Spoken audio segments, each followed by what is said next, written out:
लेकिन दोस्तों, मैं कहना चाहूंगा कि पढ़ाई के प्रति कभी भी अपने मन के अंदर द्वंद्व न रखें।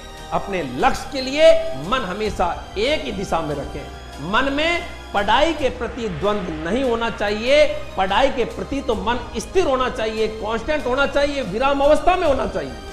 और दोस्तों, याद रहे कि यदि आप अपने मन को स्थिर करके पढ़ाई करते हैं तो कभी भी पढ़ाई के अंदर जो कुछ भी आप हासिल करना चाहते हैं वह कभी भी आपकी पकड़ से दूर हो ही नहीं सकता। और हमको कभी भी यदि निराशा आए तो कभी भी ये मत सोचो कि अब हम कुछ नहीं कर सकते, क्योंकि गीता में भी लिखा है, गीता में भी लिखा है कि कमजोर तेरा वक्त है तू नहीं, कमजोर तेरा वक्त है तू नहीं। ये गीता भी हमको सिखाती है। हमारे धर्म ग्रंथ भी हमको कुछ ना कुछ उपदेश देते हैं, कुछ ना कुछ सीख देते हैं। और हमको जहां से भी कोई भी शिक्षा इस जिंदगी को बेहतर करने के लिए मिले, हमको लेनी चाहिए।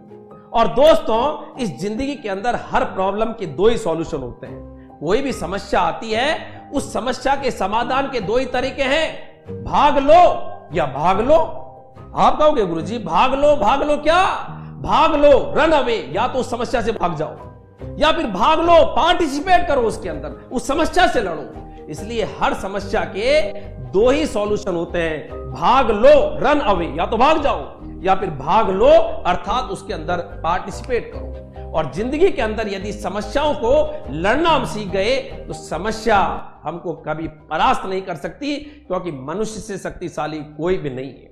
और दोस्तों, जब एक गुब्बारा ऊंचाइयों पर जाता है, गैस का एक गुब्बारा जब ऊंचाइयों पर जाता है तो वह भी एक बहुत बड़ी सीख सिखा के जाता है कि जो बाहर है, ये बाहरी वातावरण है से नहीं, जो अंदर आपके भरा हुआ है, बस यही आपको ऊंचाइयों तक लेके जाएगा। वो गुब्बारा कहता है कि मेरे अंदर जो गैस भरी हुई है, हाइड्रोजन है कि हीलियम है, जो भी गैस भरी हुई है, उसी से मैं ऊंचाइयों पर जाता हूं। बाहरी वातावरण जो है ये तो हमेशा निराशा और आपको गिराने का काम करता है। इसलिए जो आपके मन के अंदर सामर्थ्य है, भरी हुई ताकत है, याद रखिएगा दोस्तों, वही आपको जिंदगी के अंदर सफलता की ऊंचाइयों तक पहुंचाएगी। और दोस्तों, याद रखें, ये तकलीफें आना आप यूं समझिएगा कि कुछ अच्छी चीज मिलने का संकेत है। जब एक घोड़े की घुड़सवार जब घोड़े को दौड़ाता है और जब रेस होती है तो उस घोड़े को तो पता भी नहीं होता कि मैं क्यों दौड़ रहा हूं।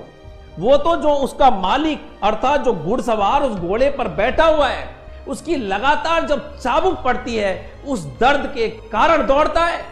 उसको पता नहीं है कि मैं क्यों दौड़ रहा हूं, वो तो उस दर्द के कारण दौड़ता है और अंत में वो घोड़ा और घोड़े का मालिक अर्थात घुड़सवार विजेता बन जाता है।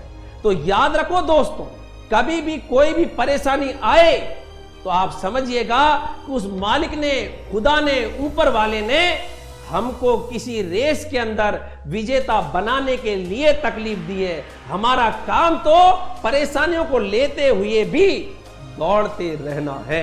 और दोस्तों, याद रखें, यदि हम इस जिंदगी के अंदर आए हैं तो मैं कहता हूं कि एक ख्याल जिंदगी के अंदर, दिल के अंदर इस चीज को अवश्य विद्यमान रखें कि हम कभी परास्त नहीं हो सकते।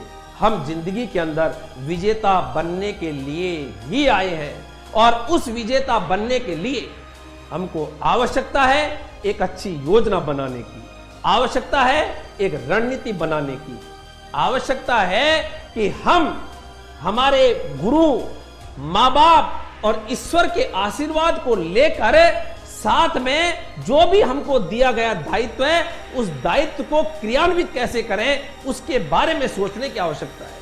और ये सब कुछ यदि हम करते हैं तो निश्चित तौर पर सफलता हमारे पास होती है।